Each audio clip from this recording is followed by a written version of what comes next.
Hey guys, it's Cole, and welcome to the Lone Star Rodeo channel. I'm here with my friend Noah.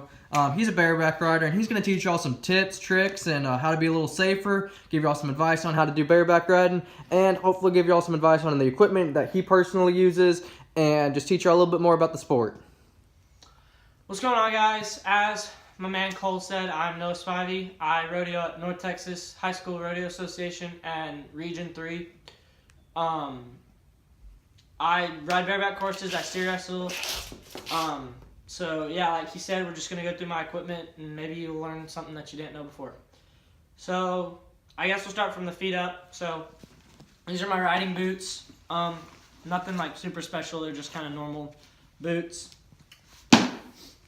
These are my spurs that I use. They're, actually I think they're NRS brand, but that's not important. They're just regular bareback spurs. They're 5-point dull rowel. The rowels and the spurs don't hurt the animal in any way. These horses are freaking athletes, and we're not trying to hurt them or anything like that. They just help me when they're on the heel of my boot. When I set my feet in the neck, they help me just get a hold a little bit better and stay on a little bit easier. This is a heel strap. It's a small piece of leather design. When I put the spur on my boot, this piece of leather basically keeps it from coming way up here on my ankle. And that actually does a lot for you. This is your basic just spur strap, nothing too fancy going on there. One for each foot, obviously. Next would be my boot ties. Just 2 pieces of leather, probably 3 or 4 feet long. Go around your ankle. You tie it on so when you are riding, your feet, your boots, when you do get a halt like you should, your boots won't fly off. Pretty important piece. Next would be my pants. Just a basic pair of jeans that have a hole in them, so I turn them into bareback riding pants. Next up would be my chaps. These are pretty basic chaps. The bareback riding chaps are a little bit thinner than, say, saddle bronc chaps or bull riding chaps, just because obviously our feet are moving a lot faster, and we want them to be light because we're having to deal with a lot more of picking them up and putting them down and picking them up and putting them down. Whereas saddle bronc riders, they have the swells of their saddle up against their chaps. And bull riders, they get thrashed around in the chutes a lot more, so they might need a little bit thicker chap, but ours are pretty thin and light. One tip that I can give is when you're picking out your chaps, make sure that when you put them on, that the fringe doesn't drag the ground a lot when you're walking. Because if it is, and for some reason you need to run when you're in the arena and you got these chaps on, there's a good chance you're going to step on that and fall and look like a real idiot when a horse runs you over because you slipped on your chaps. So get them just long enough that where they're just barely touching the ground, if at all. Next would be my vest. Some pro guys don't ride with the vest. Some ride with flank vest, which doesn't really protect you from anything except for obviously the flank strap. It's really more for support. I wear a Phoenix vest, which has a lot of padding in it and a lot of protection, just because in my eyes, if there's something out there that can protect you and make this sport just a little bit safer, make you be able to go down the road just a little bit longer, why would you not use it, in my personal opinion? Next is my neck brace, just a basic homemade neck brace, nothing too special going on there. Next, I guess, would be my rigging. So this is just a basic Barstow mid-lift rigging, nothing super duper special about it. All the pads and stuff, they're all Barstow. Latigo's there from Barstow. Everything's Barstow just because, Barstow's the best, in my opinion. My brother, he rides bareback courses. He rides in a Wildman rig, and he likes it. I've been on like one horse with it, and I completely despised it. I like my Barstow just the way it is. Got it used. It's not in terrible condition. It works perfectly fine for the horses that I'm getting on, just because none of them are super high caliber. This is my glove. It's a Barstow glove. One of their newer ones. I had Colton Wiley set it up for me. He set me up with your basic tit, which is just a big chunk of leather in there. A pretty good sized palm piece, which is just another piece of leather.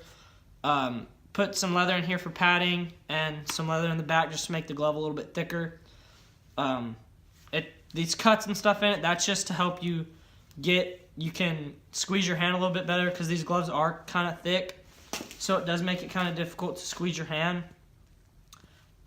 When you have the glove on, so you just cut it up, it releases the leather a little bit, makes it a little bit easier to squeeze. Some guys, the thumbs are too short on the glove, so they cut it off. My thumb fits in there fine. So, I mean, it's pretty basic. When you get on your horse, you're gonna run your hand in, and you can see some guys, they only run their hand in that much, crack back, and that's good for them.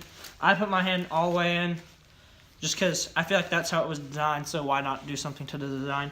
You can see that tit and the palm piece in there, and when I crack my hand back and get it where it's supposed to be, you can see how that bubble really forms and really binds my hand in there, and then you can look and see the tit is all the way pressed up against there, and that's just to help me from getting blown out the back door, because when you're on a bareback horse, that's the most dangerous way to get. If your hand's coming out of the rigging when you're coming off, that's the most dangerous way to go, is out the back door, because obviously that's right where the horse is kicking, and it doesn't feel good to get kicked by a horse at all. Get your hand out, you double grab, drop your elbow, and wedge your hand out, get off on the pickup, man. Live to fight another day.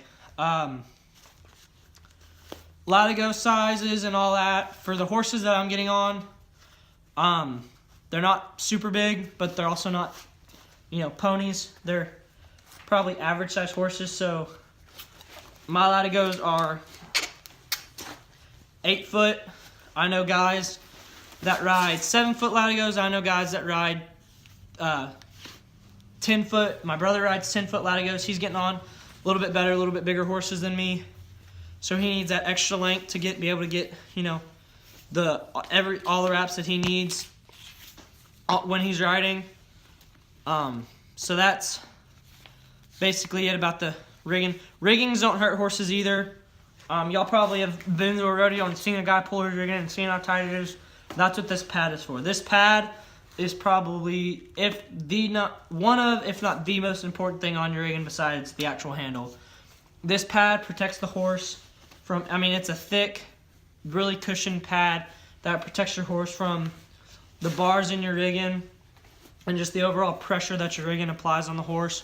It has protection for the D-rings. It has protection for the back. There's thick leather on here for where the bars in the back push into the horse, so you're not hurting the horse in any way. You also have your nut pad, I guess you could call it, just to protect, your crotch area from hard beatings that might occur when you're on the back of these jerky SOBs. And last, but in my opinion the most important, you have your cinch. Some people ride mohair cinches.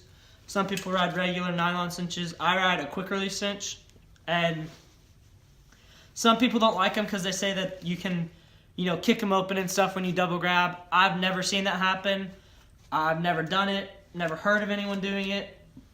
So, I don't know. Obviously, it could happen, but I don't see it really happening to me.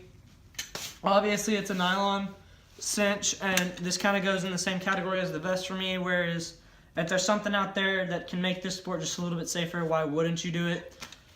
Basically, what the quick release cinch does is you have it set up where the quick release side is to the off side of your hand. So if I ride right-handed, so my quick release is on the left side of the horse. So if I come off into my hand or away from my hand and I get hung up, I can reach down, find this, pull it, my D-ring pops out, and my whole rigging comes off the horse with me. And I've seen a lot of guys get saved a lot with these. Especially since at high school rodeo, there's a lot of guys that don't really know what they're doing, don't know how to keep their feet, don't know how to fight literally for their lives yet. So, this has saved a lot of kids that I've seen.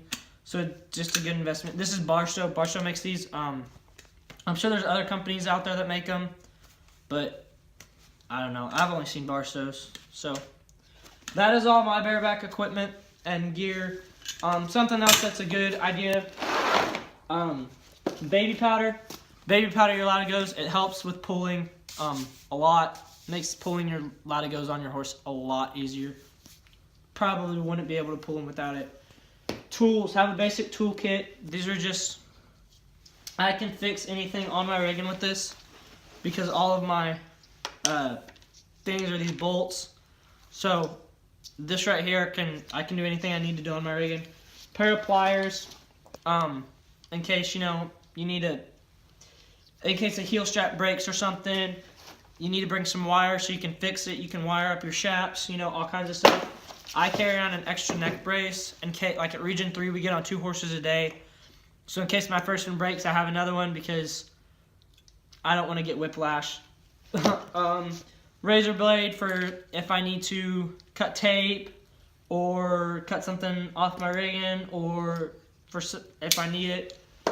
Rosin, which is this is just yellow crushed up rosin.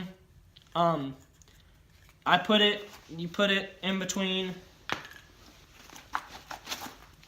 You put it right here on your rigging and here and on the back of your glove, and not like a Boretter, how you have to warm it up to make it sticky. You don't have to do that. This just helps it be a little bit gritty versus smooth. So it's a little bit more difficult to get to for your hand to just pop out of your rigging. But I believe that's all my stuff. So thanks for watching. Please like, comment, subscribe, all that good jazz. Send us some love because we're new. Thanks. All right.